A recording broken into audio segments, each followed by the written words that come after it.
जय गुरु जी संगत जी। अब हम शिव पुराण में विदेश्वर संहिता का अध्याय पढ़ रहे हैं। हम मंत्र जाप से पहले शुरू करते हैं। ओम नमः शिवाय, शिव जी सदा सहाय। ओम नमः शिवाय, गुरु जी सदा सहाय। जय गुरु जी। भगवान शिव के लिंग और एवं साकार विग्रह की पूजा के रहस्य का महत्व और वर्णन। सूची कहते हैं, शौनक, जो श्रवण, कीर्तन और मनन इन तीनों साधनों के अनुष्ठान से समर्थ न हो, वे भगवान शंकर के लिंग एवं मूर्ति की स्थापना करके नित्य उसकी पूजा करें, जो संसार सागर से पार हो सकता है। वचना और छल न करते हुए अपनी शक्ति के अनुसार धनराशि से ले जाए और उसे शिवलिंग अथवा शिव मूर्ति की सेवा के लिए अर्पित करे। साथ ही निरंतर उस लिंग या मूर्ति की पूजा भी करे। उसके लिए भक्तिभाव से मंडप, गोपुर, तीर्थ, मठ और क्षेत्र की स्थापना करे और उत्सव रचाए। वस्त्र, गंध, पुष्प, धूप, दीप और पुआ आदि और शाक आदि व्यंजनों से युक्त भांति भांति के भक्ष्य भोजन अन्य नैवेद्य के रूप में समर्पित करे। छत्र, ध्वजा, व्यंजन, चामर तथा अन्य अंग सहित राजोपचार की भांति सब समान भगवान शिव के लिंग एवं मूर्ति को चढ़ाए। प्रदक्षिणा, नमस्कार तथा यथाशक्ति जप करे। आह्वान से लेकर विसर्जन तक सारा कार्य प्रतिदिन भक्ति भाव से संपन्न करे। इस प्रकार लिंग, शिवलिंग तथा अथवा शिव मूर्ति से भगवान शंकर की पूजा करने वाला पुरुष श्रवण आदि साधनों का अनुष्ठान न करे तो भी भगवान शिव की प्रसन्नता से सिद्धि प्राप्त कर लेता है। पहले के बहुत से महात्मा पुरुष लिंग और शिव मूर्ति की पूजा करने मात्र से भवबंधन से मुक्त हो चुके हैं। ऋषियों ने पूछा, मूर्ति में ही सर्वत्र देवताओं की पूजा होती है, लिंग में नहीं, परंतु भगवान शिव की पूजा सब जगह मूर्ति में भी और लिंग रूप में भी क्यों हो जाती है? सूर्य जी ने कहा, मुनिवरों, तुम्हारा ये प्रश्न तो बहुत ही पवित्र है, अत्यंत अद्भुत है। इस विषय महादेव जी ही वक्ता हो सकते हैं, दूसरा कोई पुरुष कभी भी कहीं भी इसका प्रतिपादन नहीं कर सकता है। इस प्रश्न के समाधान के लिए भगवान शिव ने जो कुछ कहा है और उसे मैंने गुरु जी के मुख से जिस प्रकार सुना है उसी तरह क्रमशः वर्णन करूंगा। एकमात्र भगवान शिव ही ब्रह्म होने के कारण, ब्रह्म रूप होने के कारण निष्फल यानी कि निराकार कहे गए हैं। रूपवान होने के कारण उन्हें सकल भी कहा गया है, इसलिए वे सकल और निष्कल दोनों ही हैं। शिव के निष्कल और निराकार होने का कारण ही उनका पूजा का आधारभूत लिंग को भी निराकार ही प्राप्त हुआ है। अतः शिवलिंग शिव के निराकार स्वरूप का प्रतीक है। इसी तरह शिव के सकल या साकार होने के कारण उनकी पूजा आधारभूत विग्रह साकार प्राप्त होता है, अर्थात शिव का साकार विग्रह उनके साकार स्वरूप का प्रतीक है और सकल और अकल समस्त अंग आकार से साकार और अंग आकार से सर्वदा रहित निराकार होता है। रूप होने से ही वे ब्रह्म शब्द से में कहे जाने वाले परमात्मा है। यही कारण है कि सब लोग लिंग और यानी कि निराकार रूप और मूर्ति साकार रूप दोनों में ही सदा भगवान शिव की पूजा करते हैं। शिव से भिन्न जो दूसरे दूसरे देवता हैं वे साक्षात ब्रह्म नहीं है, इसलिए कहीं भी उनके लिए निराकार लिंग नहीं उपलब्ध है। पूर्व काल में बुद्धिमान ब्रह्मपुत्र सनत कुमार मुनि ने मंदराचल में नंदिकेश्वर जी से इसी प्रकार का प्रश्न किया था। संत कुमार जी बोले, भगवान शिव से भिन्न जो देवता हैं उन सबकी पूजा के लिए सर्वत्र प्राय वेद यानी कि मूर्ति मात्र ही अधिक संख्या में देखा और सुना जाता है। केवल भगवान शिव की ही पूजा लिंग और वेद मतलब मूर्ति दोनों का उपयोग देखने में आता है। अतः कल्याण में नंदिकेश्वर इस विषय में जो तत्व की बात हो उसे मुझे इस प्रकार बताइए जिससे अच्छी तरह समझ में आ जाए।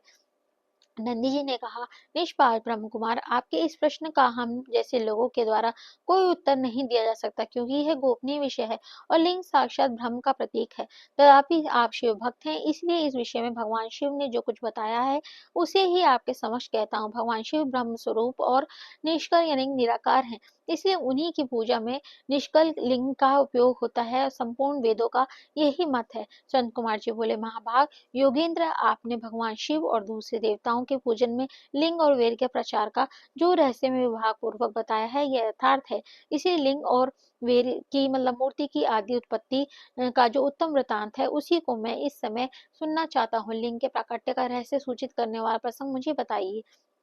उसके उत्तर में नंदिकेश्वर ने भगवान महादेव से निष्कल स्वरूप लिंग के आविर्भाव का प्रसंग सुनाना आरंभ कर दिया। उन्होंने ब्रह्मा और विष्णु के विवाद, देवताओं की व्याकुलता एवं चिंता, देवताओं के दिव्य कैलाश शिखर पर गमन, उनके द्वारा चंद्रशेखर महादेव जी तत्वन, देवताओं से प्रेरित हुए महादेव जी का ब्रह्मा और विष्णु के विवाद स्थल में आगमन और दोनों के बीच में निष्कल आदि अनंत रहित भीषण अग्निस्तंभ के रूप में उनका आविर्भाव आदि प्रसंगों की कथा कही। तदनंतर श्री ब्रह्मा जी और विष्णु दोनों के द्वारा इस ज्योतिर्मय स्तंभ की ऊंचाई और गहराई का था लेने की चेष्टा एवं केतकी पुष्प के शाप प्रदान आदि के प्रसंग भी सुनाए। जय गुरु जी। ये अध्याय 5वां से 8 तक का था। संक्षिप्त में शिव पुराण है। अब अगला अध्याय है महेश्वर ब्रह्मा जी और विष्णु को अपने निष्कल और सकल स्वरूप का परिचय देते हुए लिंग पूजन का महत्व बताया। नंदिकेश्वर जी कहते थे, अंतर वे दोनों ब्रह्मा और विष्णु भगवान शंकर को प्रणाम करके दोनों हाथ जोड़ के उनके दाएं बाएं भाग में चुपचाप खड़े हो गए। फिर उन्होंने वहां साक्षात प्रकट पूजनीय महादेव जी को शेष आसन पर स्थापित करके पवित्र पुरुष वस्तुओं द्वारा उनका पूजन के अधिक काल तक अविकृत भाव से सुस्थिर रहने वाले वस्तु को पुरुष वस्तु कहते हैं और अल्प काल तक ही टिकने वाली क्षणभंगुर वस्तुएं प्राकृत वस्तु कहलाती हैं। इस तरह वस्तु के ये दो भेद हैं, जानने चाहिए। किन पुरुष वस्तुओं में उन्होंने भगवान शिव का पूजन किया है, ये बताया जाता है। हार, नुपुर, केयूर, किरीट, मणिमय कुंडल, यज्ञोपवीत, उत्तरीय वस्त्र, पुष्पमाला, रेशमी वस्त्र, हार, मुद्रिका, पुष्प, तांबुल, कपूर, चंदन और अगरू का अनुलेप, धूप, दीप, श्वेत छत्र, व्यंजन, ध्वजा, चवर तथा अन्य अन्य दिव्य उपहारों द्वारा जिनका वैभव वाणी और मन की पहुंचने से परे था, जो केवल पशुपति परमात्मा के ही योग्य थे और जिन्हें पशु यानी कि बुद्ध जीव कदापि नहीं पा सकते, उन दोनों ने अपने स्वामी महेश्वर को पूजन किया। सबसे पहले वहां ब्रह्मा जी और विष्णु जी ने भगवान शंकर की पूजा की। इससे प्रसन्न हो भक्ति भाव भगवान शिव ने वहां नर्म भाव से खड़े होकर उन दोनों देवताओं से मुस्कुराकर कहा, महेश्वर बोले, पुत्रों, आज का दिन एक महान दिन है। इसमें तुम्हारे द्वारा जो आज मेरी पूजा हुई है, इससे मैं तुम लोगों पर बहुत ही प्रसन्न हूँ। इसी कारण उस दिन यह दिन परम पवित्र और महान से भी महान होगा। आज ही की यह तिथि शिवरात्रि के नाम से विख्यात होकर मेरे लिए परम प्रिय होगी। इसके समय से जो मेरे लिंग के निष्कल अंग आकृति से रहित निराकार स्वरूप का प्रतीक वैर मूर्ति का जो कोई साकार रूप है पूजा करेगा, वह पुरुष जगत की सृष्टि और पालन आदि कार्य भी कर सकता है। जो शिवरात्रि को दिन रात निराहार एवं जितेंद्रिय रहकर अपने शक्ति के अनुसार निश्चल भाव से मेरी यथोचित पूजा करेगा, उसको मिलने वाला फल का वर्णन सुनो। एक वर्ष तक निरंतर मेरी पूजा करने पर जो फल मिलता है, वह सारा फल केवल शिवरात्रि को मेरा पूजन करने से मनुष्य तत्काल प्राप्त कर लेता है। जैसे पूर्ण चंद्रमा का उदय समुद्र की वृद्धि का अवसर है, उसी प्रकार यह शिवरात्रि तिथि मेरे धर्म की वृद्धि का समय है। इस तिथि से मेरा स्थापना आदि का मंगलमय उत्सव होना चाहिए। पहले मैं जब ज्योतिर्मय स्तंभ रूप में प्रकट हुआ था, वह समय मार्गशीर्ष मास में आद्रा नक्षत्र से युक्त पूर्णमासी तथा प्रतिपदा है। जो पुरुष मार्गशीर्ष मास से आद्रा नक्षत्र होने पर पार्वती सहित मेरा दर्शन करता है अथवा मेरी मूर्तियां लिंग की ही झांकी करता है, वे मेरे लिए कार्तिकेय से भी अधिक प्रिय है। उस शुभ दिन को मेरे दर्शन मास से पूरा फल प्राप्त हो जाता है।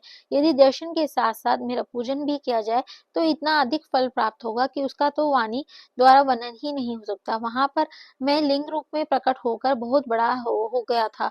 अतः उस लिंग